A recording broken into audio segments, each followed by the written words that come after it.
ഗുജറാത്ത് വംശഹത്യയെ അതിജീവിച്ച ഇരകളുടെ നീതിക്കു വേണ്ടി പോരാടിയ സാക്കിയ ജാഫ്രി അന്തരിച്ചു. ആരാണ് സാക്കിയ ജാഫ്രി? വംശഹത്യക്കിടെ ഹിന്ദുത്വ കലാപകാരികളാൽ ക്രൂരമായി കൊല ചെയ്യപ്പെട്ട മുൻ കോൺഗ്രസ് MP ഇസ്വാൻ ജാഫ്രിയുടെ ഭാര്യയാണ് സാക്കിയ ജാഫ്രി. 2002 ഗുജറാത്ത് കലാപത്തിൽ വലിയ ഗൂഢാലോചന നടത്തിയെന്ന സാക്കിയ ജാഫ്രിയുടെ അന്വേഷണത്തിന്റെ പൂർണ്ണവും പക്ഷാപാതപരവുമായ പരാതി 2022 ജൂൺ 24 ജസ്റ്റിസുമാരായ AM ഗാൻവിൽക്കർ, ദിനേശ് മഹേശ്വരി, CT രവികുമാർ എന്നിവർ തള്ളി.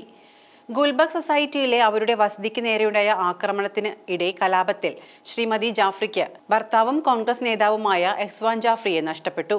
ഗോദാര മരണങ്ങളോടുള്ള സ്വതസിദ്ധമായ പ്രതികരണമല്ല കലാപമെന്ന് സാക്കിയ ജാഫ്രി അവകാശപ്പെടുന്നു. അന്നത്തെ ഗുജറാത്ത് മുഖ്യമന്ത്രി നരേന്ദ്രമോദിയും ഇപ്പോഴത്തെ ആഭ്യന്തരമന്ത്രി അമിത് ഷായും ഉൾപ്പെടെയുള്ള അധികാരത്തിന്റെ ഉന്നത ശ്രേണിയിലുള്ളവർ വർഗീയ കലാപമുണ്ടാക്കാൻ ഗൂഢാലോചന നടത്തിയെന്നാണ് ഇവർ പറയുന്നത്.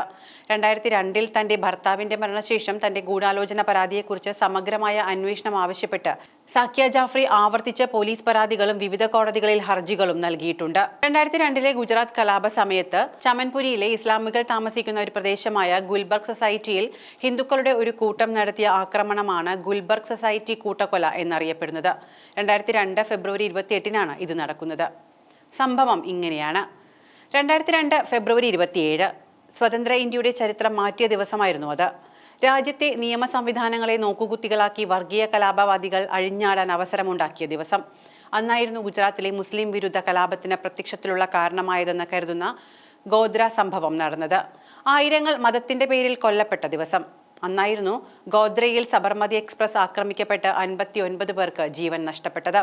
2002 ഫെബ്രുവരി 27 സമയം രാവിലെ 8:30 സബർമതി എക്സ്പ്രസ് ഗോദ്രയിൽ ആക്രമണത്തിനിരയാകുന്നു. ബാബറി മസ്ജിദ് പൊളിച്ച് രാമക്ഷേത്രം നിർമ്മിക്കാൻ അയോധ്യയിൽ പോയി തിരിച്ചു വരികയായിരുന്ന RSS വിശ്വ ഹിന്ദു പരിഷത്ത് പ്രവർത്തകരായിരുന്നു സബർമതി എക്സ്പ്രസിന്റെ S6 ബോഗിയിൽ ഉണ്ടായിരുന്നത്.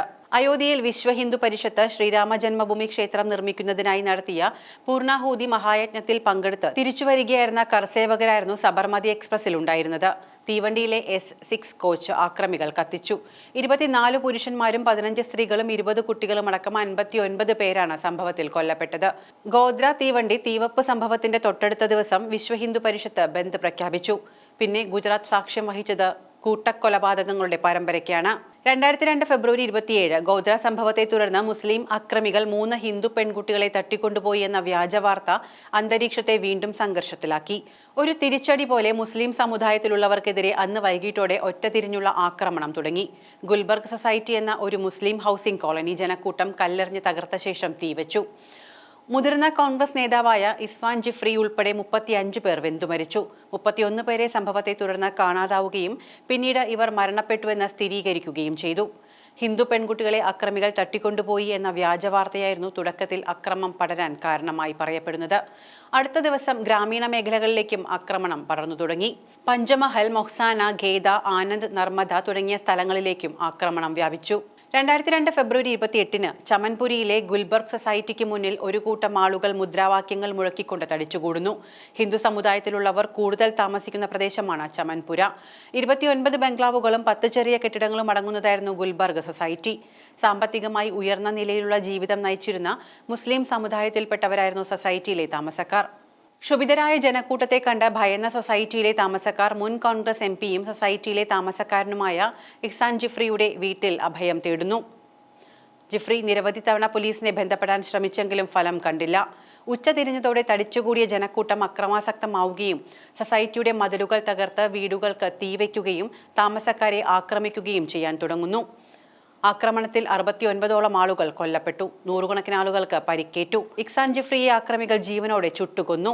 ഫെബ്രുവരി 28 രാവിലെ 9 മണിയോടെ ഭാരതീയ ജനതാ പാർട്ടിയുടെയും ബജ്രംഗ് ദളിന്റെയും നേതൃത്വത്തിൽ 5000ഓളം വരുന്ന ആളുകൾ നരോദ പാട്യ പ്രദേശത്ത് അക്രമം അഴിച്ചുവിട്ടു. വീടുകൾ തീവച്ചും ആളുകളെ കൊലപ്പെടുത്തുകയും ഉണ്ടായി.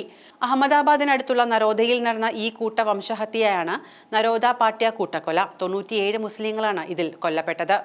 ഗുജറാത്ത് കലാപത്തിൽ ഇപ്പോഴും ഒരു കടങ്കഥയായി നിലകൊള്ളുന്നത് ഗോദ്രയിൽ സബർമതി എക്സ്പ്രസിന് തീപിടിച്ചതാണ്. എങ്ങനെയാണ് ഈ തീപിടുത്തമുണ്ടായതെന്നതിനെക്കുറിച്ച് ഇപ്പോഴും പരസ്പര വിരുദ്ധങ്ങളായ റിപ്പോർട്ടുകളാണുള്ളത്.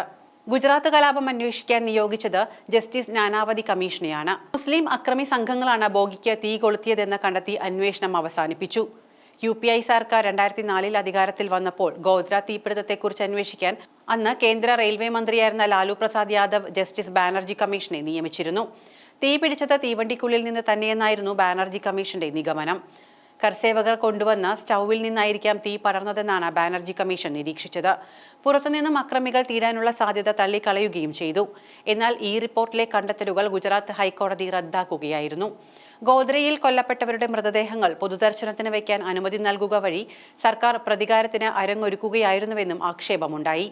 ഇരകൾക്ക് നീതി കിട്ടിയില്ലെന്ന് മാത്രമല്ല, വെറുപ്പിന്റെ ആശയങ്ങൾക്ക് പിന്നീട് കൂടുതൽ സ്വീകാര്യത കിട്ടിയത് ഗോദ്രയ്ക്കും ഗുജറാത്ത് കലാപത്തിനും ശേഷമാണെന്നത് ഇന്ത്യൻ ജനാധിപത്യത്തിലെ മറ്റൊരു പ്രഹേളികയായി തുടരുകയും ചെയ്യുന്നു.